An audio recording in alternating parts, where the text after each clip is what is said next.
Welcome to PVTV International. I'm going to present this week's editions of our news roundup. Cabinet news: NUG adding President urges unified effort to overthrow military dictatorship. National Unity Government NUG adding President Abolish emphasized the critical need for all revolutionary forces to work together to dismantle the military apparatus of the dictatorship. Speaking at the cabinet meeting on June 18, he highlighted the varying intensity of military engagement across different regions of Myanmar during the ongoing Spring Revolution.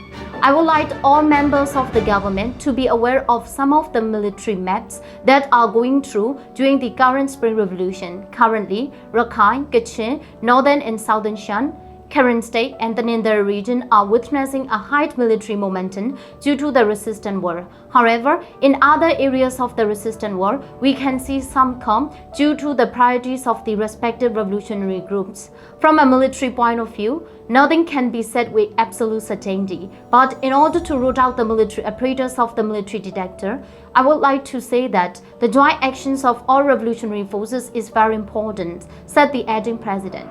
Acting President Walishila stressed that coordinated action, designed and implemented with military precision, is essential for a successful strategy against the military council.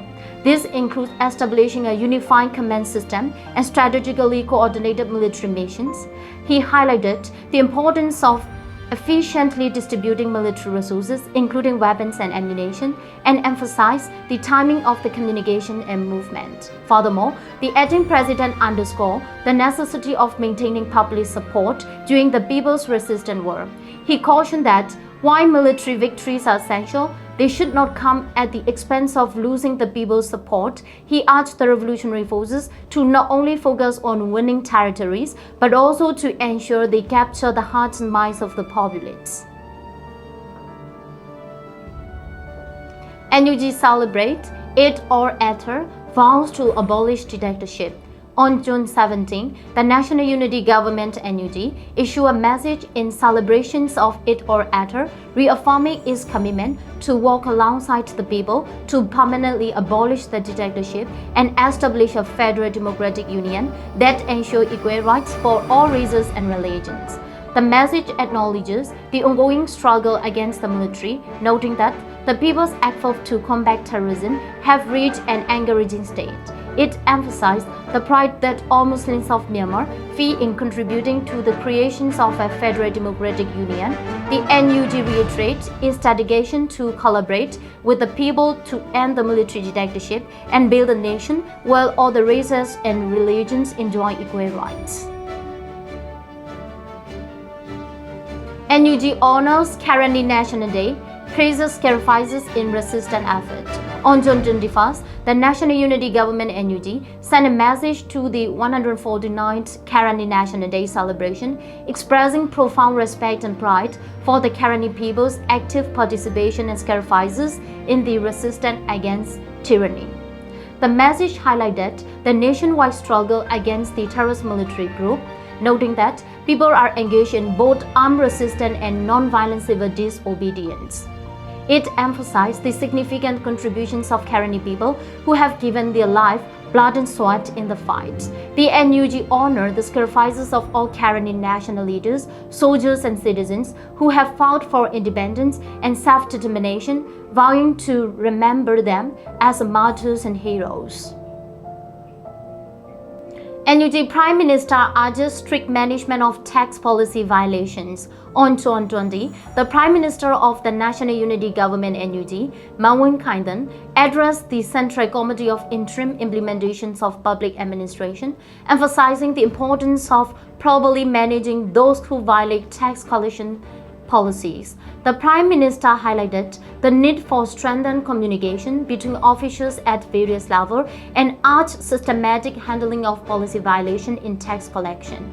He noted that while it is sometimes necessary to strictly enforce established policy, officials must also be adaptable to meet the needs of the people. He called on districts and township officials to understand the actual situations on the ground and to incorporate this understanding into their training programs to develop effective administrations and management systems. The Prime Minister further emphasized that encouraging interactions between different levels of administration is essential for building trust and organizations. NUG Prime Minister highlights Aung San Suu Kyi influence in revolutionary movement. At the 79th birthday celebrations of State Councillor Aung San Suu Kyi on June 19, National Unity Government NUG, Prime Minister Mawin Kaidan emphasized the military council's fear of Aung San Suu Kyi influence on the public revolution, not allowing various international representatives and leaders to meet with the public leader is because the military council is very afraid of Aung San Suu Kyi impacts on the entire public revolution, the Prime Minister stated. He asserted that Aung San Suu Kyi, always standing with the people, fully supports those fighting for the truth. He highlighted the ongoing imprisonment of Aung San Suu Kyi and President U Win Myint and the various ways the military leaders are torturing the people and attempting to separate Aung San Suu Kyi from the revolutionary movement. The Prime Minister reiterated the National Unity Government's commitment to continuing Aung San Suu Kyi's democratic journey. He pledged that the struggle, fueled by the life, blood, sweat, sacrifices, and created efforts of the entire people, will persist until the military dictatorship is completely eradicated from Myanmar.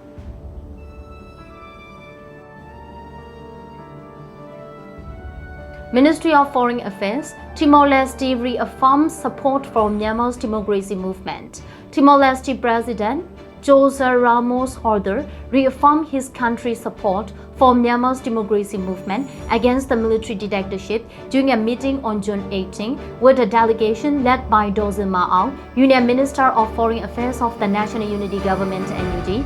The meeting held at the Nicola Laboter Presidential Palace focused on strengthening the relationship between the government of Timor-Leste and the NUG and expressing gratitude for Timor-Leste's support of Myanmar's people and revolution. Foreign Minister Aung emphasized the purpose of this meeting is to strengthen the relationship between the government of Timor-Leste and NUG and to thank the people of Timor-Leste and the President for helping the people of Myanmar and the revolution. The NUG is not only fighting against the military dictatorship, but it is also working on systematic reform for the development of the country and the future of the country. Additionally, they openly discussed the increasing number of areas attacked by the terrorist military council, the effective access of humanitarian aid to refugee camps, and the urgent need for peace in Myanmar.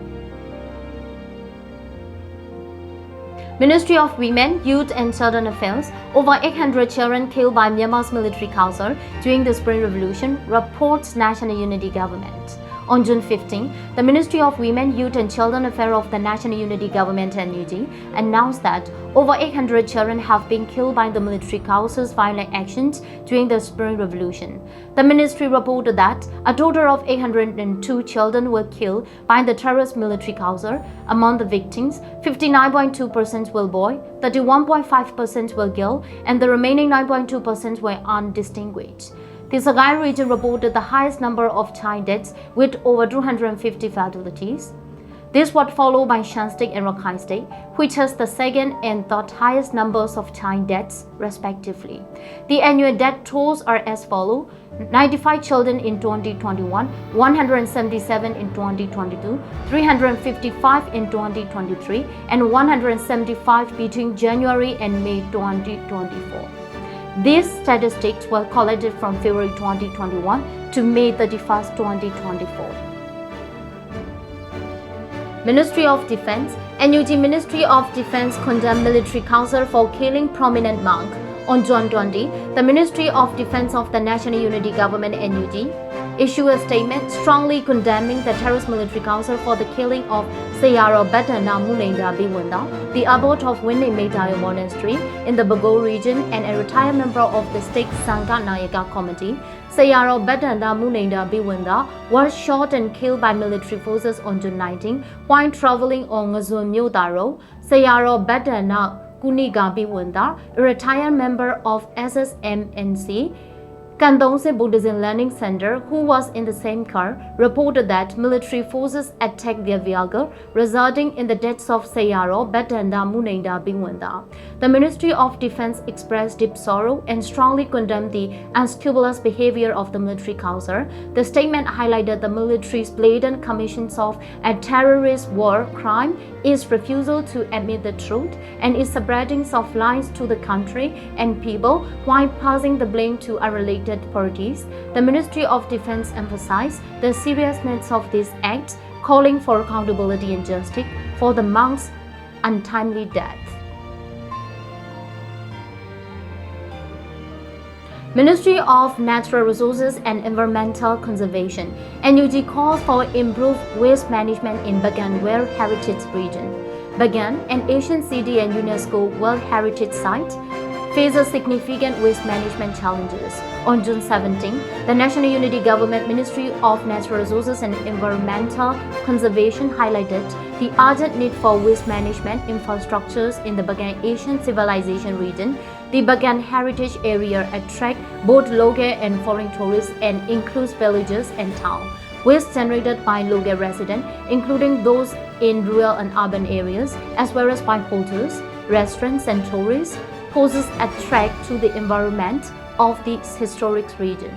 The ministry emphasized that addressing this issue requires systematic waste management that preserves the outstanding universal value of the World Heritage Site. Ministry of Human Rights, NUG welcomed OHCHR report on human rights in Myanmar. The Ministry of Human Rights of the National Unity Government NUG announced on June 20 its support for the recent report by the Office of the United Nations High Commissioner of Human Rights OHCHR on the human rights situations of Rohingya Muslims and other minorities in Myanmar. We are witnessing a country suffocated by an illegal terrorist group. In fact, the human rights situation continues to deteriorate rapidly, stated the High Commissioners during an address to the UN Human Rights Council on June 18. The High Commissioner highlighted the dire conditions in Rakhine State, noting that both Rohingyas and Rakhine people are being forced to flee from their villages due to ongoing conflict. He emphasized the urgency of protecting civilians, safeguarding their homes and property, and ensuring that humanitarian aid reaches those in need without delay. The OHCHR report detailed the impact on various minority communities, including the Rakhine, Chin, Kayen, Rohingya, and Karenni. The report condemned the continued illegal abductions of Myanmar youth, including the Rohingya, by the terrorist military council, which has resulted in numerous cruel and appalling crimes as well as collective punishment. Myanmar's NUG expressed its full support for the recommendations of the High Commissioner's report. The NUG reaffirmed its commitment to international humanitarian and human rights law obligations, including adherence to the military code of conduct, and call on all stakeholders and forces in Myanmar to uphold these standards. Military Affairs Summary for third week of June 2024. In the third week of June 2024, Myanmar experienced several significant and violent incidents. These include attacks in townships along the Yangon-Mandalay Expressway, the assassinations of the abbot of Winne Meitayo Monastery by the military council soldiers, and provoked bombing by the military councils in northern Shan State. The Yazidjo People Defense Force (PDF) reported that the two military councils warships traveling up the Chundun River were attacked with small arms and heavy weapons for 20 minutes at the border between Yazidjo Townships in Magwe region and Chang'u Township in Zagai region. In Sephu Township, Magwe region, 10 military council soldiers were killed during an attack on a military council's column and military convoy. Furthermore, a military camp in Phu Township, Bago region, was captured by a coalition of Phu PDF, Tayawadi PDF, Alawaka column, and the Karen National Liberation Army, resulting in the seizure of weapons and ammunition. Fire Dragon PDF reported that 10 military council soldiers were killed in simultaneous attack on 3 military bases in Nyalibin Township. This event indicates an increase in attack in Logan Township near the Yangon-Mandalay Expressway. At the batch 12/A graduation ceremony of the People's Defense Army Mandalay Basics Military Training, It was observed that almost all the trainees were armed with MA guns produced by the military council, demonstrating their ability to use both enemies and their own weapons. In Ngazun Township, Mandalay region, the abbot of Winne Medayo Monastery and retired member of the State Sangha Nayaka Committee were shot dead by the military junta on June 19, according to Kandong Sinsayaro, who was also in the car and injured during the incident. This event has increased public opposition and pressures on the military junta. In the northern Shan state, there were violations of the hiking agreement. The Aung National Liberation Army TNLA camps in Nangchu Township was bombed by the army using a drone, killing 2 TNLA soldiers. A military council warplane also bombed Towny village in Mogo Township, resulting in the deaths of 1 civilian and injuries to 3 others. Additionally, 1 TNLA soldier was killed in another drone bombings of a TNLA camp near Omati village in Nangchu Township. These provocations and military expansion suggest that fighting may soon re-emerge in the northern Shan region. Let's see what do we have for our weekly roundup news in coming weeks. Thanks for watching PVTV International.